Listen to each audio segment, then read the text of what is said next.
अब अपने देश की बात करते हैं। आज कृष्ण जन्माष्टमी है और इस मौके पर भगवान श्री कृष्ण की बात करना आप सबके साथ बहुत ज़रूरी है। आप सब ने दिन भर सेलिब्रेट किया होगा, एक दूसरे को शुभकामनाएं दी होंगी, पूजा की होगी, मंदिर गए होंगे। भगवान श्री कृष्ण का जीवन अपने आप में एक यूज़र मैनुअल की तरह है। जब आप अपना कोई नया मोबाइल फ़ोन खरीदते हैं, गाड़ी खरीदते हैं या कोई भी नया प्रोडक्ट खरीदते हैं, टीवी खरीदते हैं, फ्रिज खरीदते हैं, तो इन सब चीज़ों के साथ आपको उसका एक यूज़र मैनुअल मिलता है जिसमें यह लिखा होता है कि आपको ये प्रोडक्ट कैसे इस्तेमाल करना है, आपके इस प्रोडक्ट में क्या क्या फीचर्स हैं, और अगर उस प्रोडक्ट में कभी कोई गड़बड़ होती है, अगर उसमें कभी कोई ऐसी स्थिति आती है जब वो ठीक से काम ना करे, उसमें कोई एरर आ जाए, तो यूज़र मैनुअल में उस समस्या का हल भी लिखा होता है। इसी तरह अगर आप श्री कृष्ण के जीवन को करीब से देखेंगे तो आपको उसमें अपने जीवन का एक यूज़र मैनुअल दिखाई देगा जिसमें आपके जीवन की हर परेशानी का, आपके जीवन के हर एरर का उसमें हल है। इसलिए श्री कृष्ण को अपने जीवन का यूज़र मैनुअल बनाइए। इसलिए इस विश्लेषण को आज आप ध्यान से देखिएगा, क्योंकि युद्ध काल और कोरोना काल का सामना करने की सीख श्री कृष्ण से बेहतर आपको कोई नहीं दे सकता। इस समय पूरी दुनिया या तो युद्ध से संघर्ष कर रही है या फिर कोरोना काल से, जिसमें पूरी दुनिया ने बहुत कुछ खोया है। पूरी दुनिया में बहुत सारे लोग युद्ध से परेशान हैं और कोरोना से भी परेशान हैं। सबको लगता है जीवन उनके साथ धोखा कर रहा है, अन्याय कर रहा है। युद्ध और बीमारी उनसे अपनों को छीन रही है। लेकिन श्री कृष्ण के जीवन में उनका सब कुछ छूट गया, फिर भी वो विचलित नहीं हुए। आज आपको ये सीखना है। पहले उनकी माँ छूटी, उनके पिता छूटे, फिर जिस नंद बाबा और यशोदा ने उन्हें पाल पोस कर बड़ा किया था वो भी छूट गए। जिन दोस्तों के साथ खेलते कूदते बड़े हुए फिर वो छूटे। उनका प्रेम राधा भी उनके साथ हमेशा नहीं रही। इसके अलावा पहले वो गोकुल से दूर हुए, फिर मथुरा से दूर हुए, आखिर में उन्हीं के द्वारा बसाया गया नगर द्वारका भी समुद्र में डूब गया।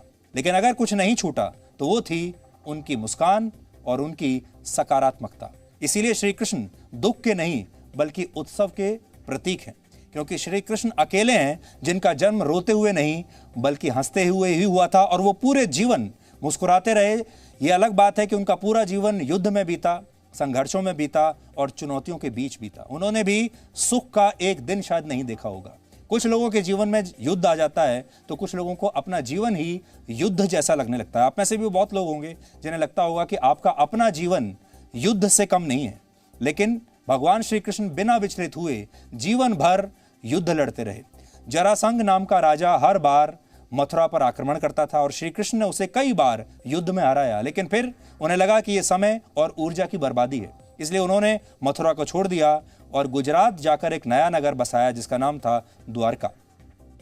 जो युद्ध भूमि उनकी सकारात्मक ऊर्जा का नाश कर रही थी, उन्होंने उसे छोड़ दिया और इसीलिए वो रणछोड़ भी कहलाते हैं। इसीलिए जीवन में संघर्ष से कभी पीछे मत हटिए, लेकिन जो संघर्ष किसी निष्कर्ष तक आपको ना ले जाए, जिससे आपकी ऊर्जा को नुकसान हो, उसे छोड़ देने में ही आपकी भलाई है। हिंदू कैलेंडर में महीने के 8वें दिन को अष्टमी कहते हैं। इसलिए आज आप भगवान कृष्ण के जीवन से जो 8 बातें सीख सकते हैं वो आप नोट कर लीजिए, आपके जीवन पर फिट बैठेंगी।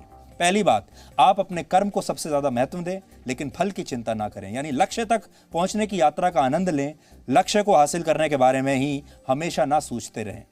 दूसरी बात, जीवन में जो भी घटित होता है उसका कोई ना कोई कारण जरूर होता है। जो होता है अच्छे के लिए होता है, इसलिए हर बात पर उदास होने की बजाय हर घटना को स्वीकार करना सीखिए, बुरे अनुभवों को पीछे भुलाना सीखिए। तीसरी बात, श्री कृष्ण भगवान थे, इसलिए वो जानते थे कि भविष्य में क्या होने वाला है, क्योंकि वो तो भगवान थे।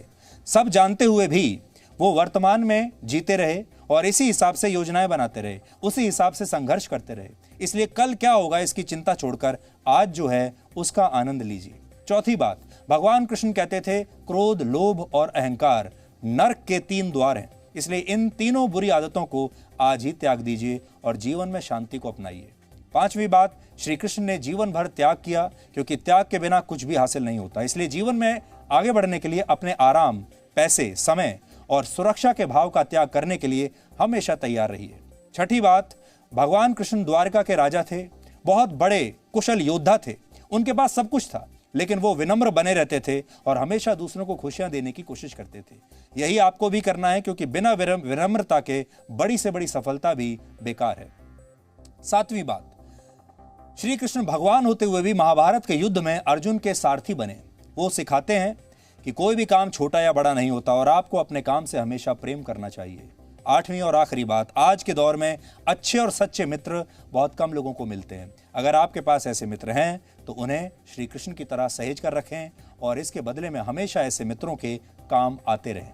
श्री कृष्ण भगवान होते हुए भी एक आध्यात्मिक गुरु की भूमिका में थे। जब दुनिया युद्ध काल और कोरोना काल से आजकल गुजर रही है तो आप श्री कृष्ण को अपना रोल मॉडल यानी आदर्श और आध्यात्मिक गुरु भी बना सकते हैं। लेकिन इसके लिए आपको भगवान कृष्ण को अपने जीवन में गहराई तक उतारना होगा, आपको डीप डाइव करना होगा, आपको अध्यात्म यानी स्पिरिचुअलिटी की विंडो शॉपिंग से बचना होगा। आप देखते होंगे आजकल ज्यादातर जो लोग हैं वो स्पिरिचुअलिटी की विंडो शॉपिंग करना चाहते हैं, स्पिरिचुअलिटी की शॉपिंग करना चाहते हैं और आजकल लोगों को जीवन की परेशानियों का हल मिनटों में चाहिए, इसलिए वो अध्यात्म की विंडो शॉपिंग करते हैं। लोगों को लगता है कि किसी मोबाइल ऐप से उन्हें अध्यात्म की पूरी शक्ति मिल जाएगी, कोई गुरु ऑनलाइन ही उनकी समस्याओं का हल कर देगा, लेकिन जीवन में असल में ऐसा होता नहीं है। आपको याद होगा पुराने ज़माने में जो ऋषि होते थे या जो तपस्वी होते थे वो वर्षों तक जंगल में पहाड़ों पर तपस्या करते थे, परिश्रम करते थे, मेहनत करते थे और तब उन्हें इस तपस्या का फल मिलता था। लेकिन आज के जीवन में लोग तपस्या नहीं करना चाहते, फल उन्हें तुरंत चाहिए।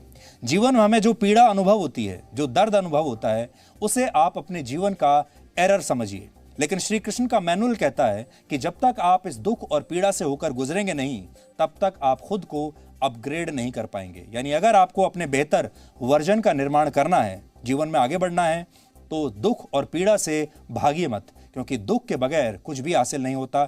इसलिए दुख और पीड़ा को अपनाना सीखिए।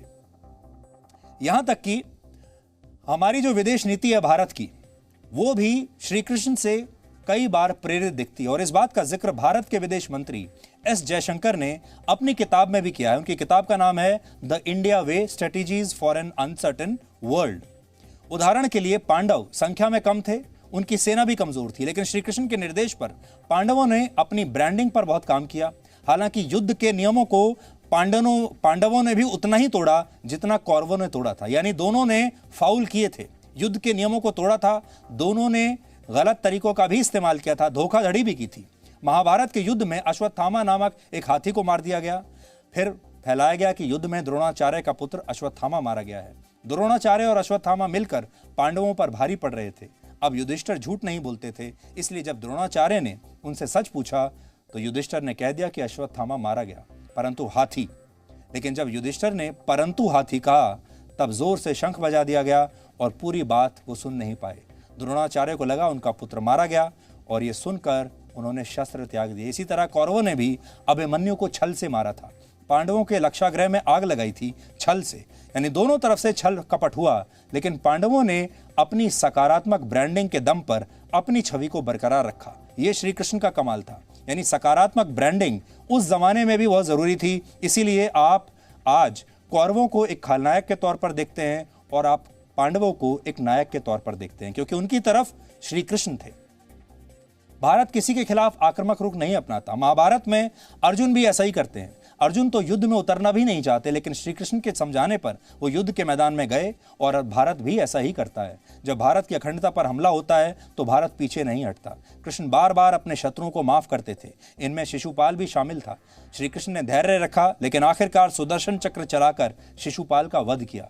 भारत भी पाकिस्तान जैसे देशों को बार बार माफ करता आया है, लेकिन भारत ने अभी तक पाकिस्तान के खिलाफ सुदर्शन चक्र यानी अंतिम हथियार का इस्तेमाल नहीं किया है, क्योंकि श्री कृष्ण अगला नहीं बल्कि आखिरी युद्ध लड़ने में विश्वास रखते थे और वो आखिरी युद्ध निर्णायक होता है। कूटनीति की दुनिया में कई बार आउट ऑफ द बॉक्स सोचना जरूरी होता है। महाभारत के युद्ध में दुर्योधन ने कहा था या तो कृष्ण की पूरी सेना अपने साथ रख लें या फिर कृष्ण अकेले पांडवों के साथ रहें, लेकिन तब पांडवों ने कृष्ण की सेना को छोड़ दिया और पांडवों ने कृष्ण को अपना लिया और अर्जुन ने सारी सेना छोड़कर सिर्फ श्री कृष्ण को चुना। अर्जुन जानते थे अगर अकेले कृष्ण भी उनके साथ हो गए तो युद्ध का परिणाम बदल जाएगा, लेकिन दुर्योधन इसे समझ नहीं पाए। इसलिए जीवन में भी आप ऐसा ही सोचने की आदत डालिए। भीड़ जिस फैसले के साथ है जरूरी नहीं वो फैसला ठीक हो। अगर आपको आपके जीवन में श्री कृष्ण जैसा एक सारथी भी मिल गया तो आप जीवन का बड़े से बड़ा युद्ध, बड़े से बड़ी सेना को हराकर जीत पाएंगे। Presenting B News app, available on Google Play and App Store. Download it now.